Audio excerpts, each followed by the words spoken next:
Hello my dear student, welcome to our channel Noble Academy Learning Hub.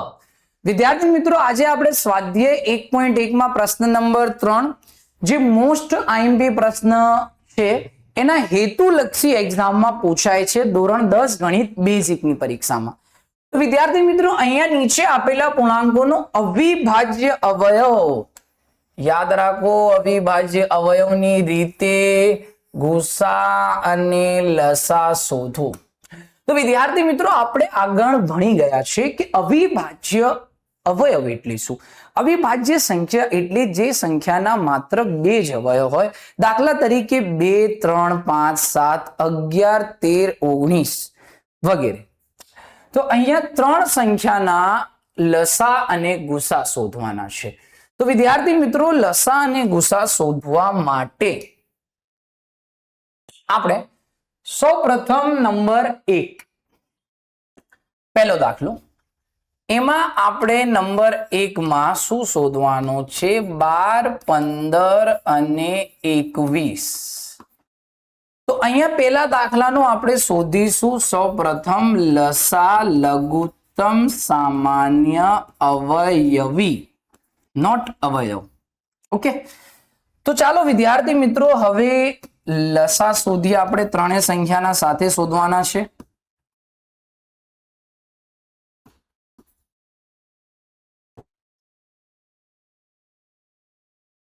Okay, ચાલો હવે 12, 15 અને 21. તો વિદ્યાર્થી મિત્રો, અવિભાજ્ય અવયવ સંખ્યાની શરૂઆત ક્યાંથી થાય છે? 2 થી. એટલે તમને ખબર જ છે કે અવિભાજ્ય અવયવ કયા કયા છે? 2, 3, 5, 7, 11, 13, 19, 17, 19, 23, 29 વગેરે. હવે 2 છંગ 12, 2 ના ઘડિયામાં 15 આવે નહીં, તો 15 નો 15, 21 નો 21, 2 વડે ભાગ ચાલશે નહીં. હવે વિદ્યાર્થી મિત્રો, 2 તરી 6, 15 નો 15, 21 નો 21. હવે વિદ્યાર્થી મિત્રો, 3 વડે ભાગ ચાલશે. હા, 3 એકુ 3, 3 પંચા 15, 3 સિત્તા 21. હવે વિદ્યાર્થી મિત્રો, 5 વડે ભાગ ચાલશે. 5 એકુ 5, 7 નો 7, 1 નો 1. 7 અવિભાજ્ય સંખ્યા છે, તો 7 એકુ 7, 1 1. તો તમારો લસા આવી ગયો વિદ્યાર્થી મિત્રો, લઘુત્તમ સામાન્ય અવયવી બરાબર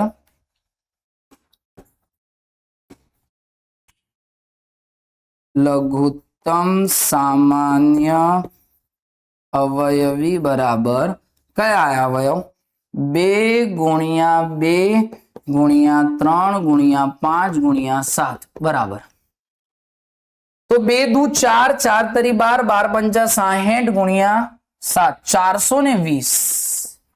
તો વિદ્યાર્થી મિત્રો, તમારો અહીંયા લસા શું આવી ગયો? 420 લસા આવી ગયો.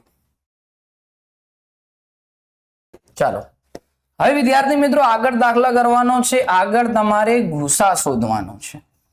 ચાલો શોધીશું ગુસા.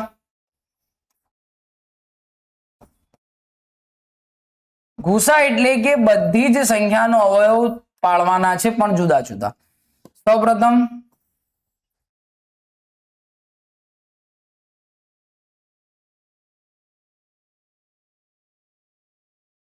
ચાલો હવે વિદ્યાર્થી મિત્રો, 12 નો, પછી 15 નો અને પછી 21 નો.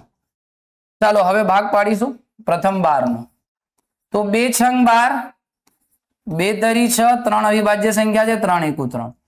પછી 15 નો, તો 15 નો ભાગ ચાલશે 3 વડે, 3 પંચા 15, પછી 5 એકુ 5.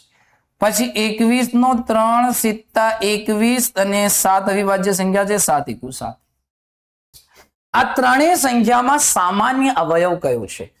અહીંયા પણ 3 છે, અહીંયા પણ 3 છે, અહીંયા પણ 3 છે. તો વિદ્યાર્થી મિત્રો, તમારો ગુસા એટલે કે ગુરુત્તમ સામાન્ય અવયવ શું આવી ગયો? 3 આવી ગયો. સમજણ પડી ગઈ? અહીંયા લસા 420 અને ગુસા શું આવી ગયો? 3 આવી ગયો. એવી રીતે કરવાના છે દાખલો. હવે બીજા દાખલા તરફ આગળ વધીશું વિદ્યાર્થી મિત્રો. દાખલા નંબર 2 માં શું આપેલું છે?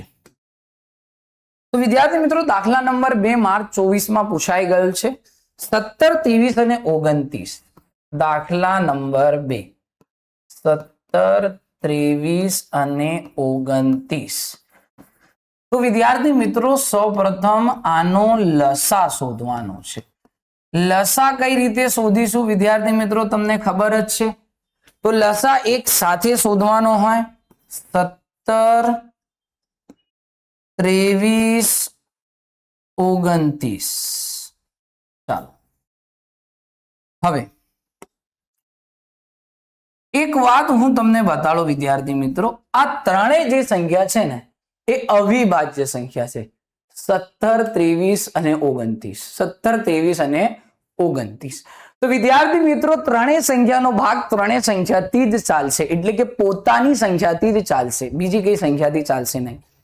ડાયરેક્ટ વિદ્યાર્થી મિત્રો લખી દો 17 એકુ 17, પછી 23 નો 23, 29 નો 29. પછી વિદ્યાર્થી મિત્રો 23 એકુ 23, 29 નો 29, 1 નો 1. પછી 29 અવિભાજ્ય સંખ્યા છે, તો 29 એકુ 29, 1 1 1. હવે લસા એટલે લઘુત્તમ સામાન્ય અવયવી 17 ગુણ્યા 23 ગુણ્યા 29 કરવાના છે. તો ચાલો વિદ્યાર્થી મિત્રો ગુણાકાર કરીએ. અહીંયા 17 નો ગુણાકાર 23 થી. તો 0, 7 દુ 14, વધી પડી 1, 2 એકુ 2 ને 3, 3 સિત્તા 21, વધી પડી 2, 3 ને 1 5. અહીંયા આવી જશે 1 9 3. 391 નો ગુણાકાર 29 વડે કરવાનો છે. હવે અહીંયા 0 આવી જશે. 9 1 2 એકુ 2, 9 દુ 18 નો 8, વધી પડી 1, 3 દુ 6 ને 1 7. હવે 9 એકુ 9, 9 9 81 ને 8, 9 તરી 27, 27 ને 8 કરવાના છે. તો કેટલા થઈ જશે? 15 ને 1 35, 35. 9 3 3 1 11, 11 339. તો વિદ્યાર્થી મિત્રો અહીંયા તમારો લસા 11 339 થઈ જશે. આવી ગયું તમારો લસા. હવે 17, 23 અને 29 નો ગુસા શોધવાનો છે. ચાલો હવે ગુસા શોધીશું વિદ્યાર્થી મિત્રો.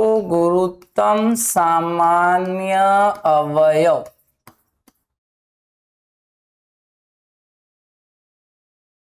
સત્તર, 23, 29. ચાલો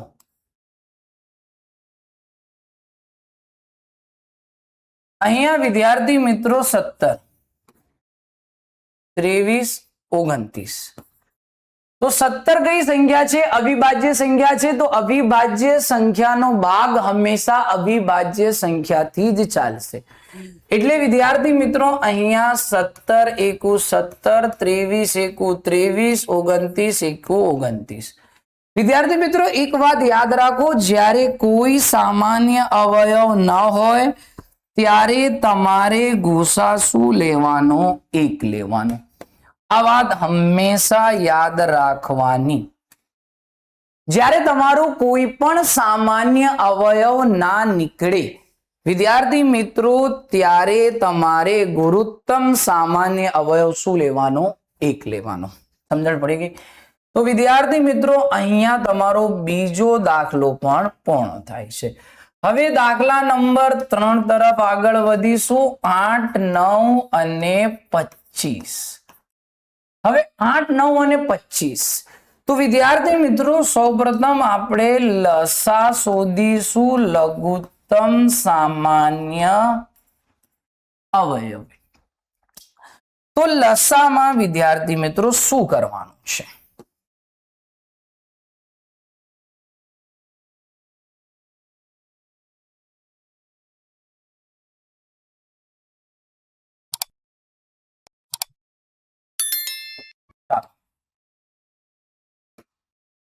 હવે 8 9 અને 25. તો વિદ્યાર્થી મિત્રો ભાગ ચાલશે 2 ચોક 8 9 નો 9 25 નો 25. ચાલો પછી 2 થી ચાલશે 2 દુ 4 9 નો 9 25 થી 25. પછી 2 એકુ 2 9 નો 9 25 નો 25. પછી 3 વડે ચાલશે 3 તરી 9 25 નો 25. પછી 1 નો 1 3 એકુ 3 25 નો 25. પછી પાયો 25 1 નો 1 1 નો 1 1 નો 1 અને છેલ્લો ભાગ ચાલશે વિદ્યાર્થી મિત્રો 5 એકુ 5 1 1 1. તો અહીંયા તમારો લસા શું આવી ગયું? તો વિદ્યાર્થી મિત્રો લસા બરાબર 2 ગુણ્યા 2 ગુણ્યા 2 ગુણ્યા 2 3 વખત 3 2 વખત ગુણ્યા 5 ગુણ્યા 5. 2 દુ 4 4 દુ 8 8 તરી 24 24 પંચા 120. 120 ગુણ્યા 25 કરીએ તો 120 ગુણ્યા 25 અહીંયા 0 2 ગુણ્યા 0 2 દુ 4 2 એકુ 2 5 ગુણ્યા 0 0 5 દુ 10 વધી પડી 1 5 એકુ 5 ને 1 છે 0 0 0 1 એટલે 3000 આવી ગયું. શું આવી ગયું? 3000. 2 દુ 4 4 દુ 8 8 તરી 24 સોરી વિદ્યાર્થી મિત્રો 2 દુ 4 4 દુ 8 8 તરી 24 24 તરી 72 72 ગુણ્યા 25 કરવાનો છે 0 2 દુ 4 7 દુ 14 5 દુ 10 5 સીતા 35 ને 36 0 0 1 1800. તો વિદ્યાર્થી મિત્રો અહીંયા તમારો લસા શું આવી ગયો? 1800 આવી ગયું. એટલે લઘુત્તમ સામાન્ય અવયવી. હવે શું શોધવાનો છે? ગુસા શોધવાનો છે. વિદ્યાર્થી મિત્રો જેટલું રફ કામ કરીએ એમાં એટલું ઓછું છે. એટલે કે ગુણાકાર તો બધામાં કરવાના જ છે વિદ્યાર્થી મિત્રો, ધ્યાનથી સાંભળી લો તમે. ચાલો હવે શું કરવાનો છે? ગુસા.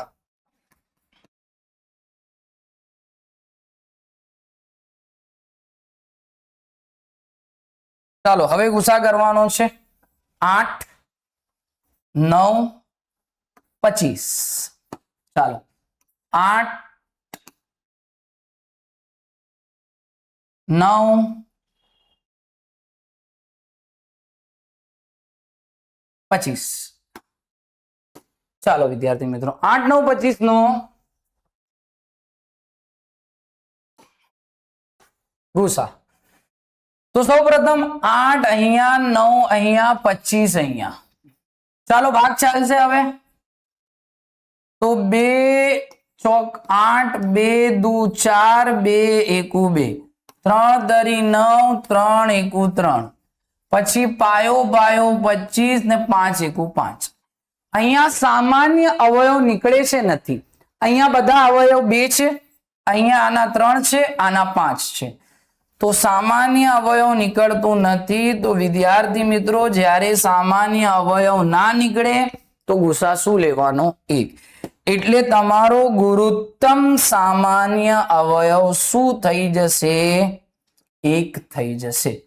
સમજણ પડી ગઈ વિદ્યાર્થી મિત્રો આમાં? ચાલો હવે આગળ વધીએ દાખલા નંબર 4 તરફ. શું આપેલું છે? અહીંયા તમને આપેલું છે કે ગુસા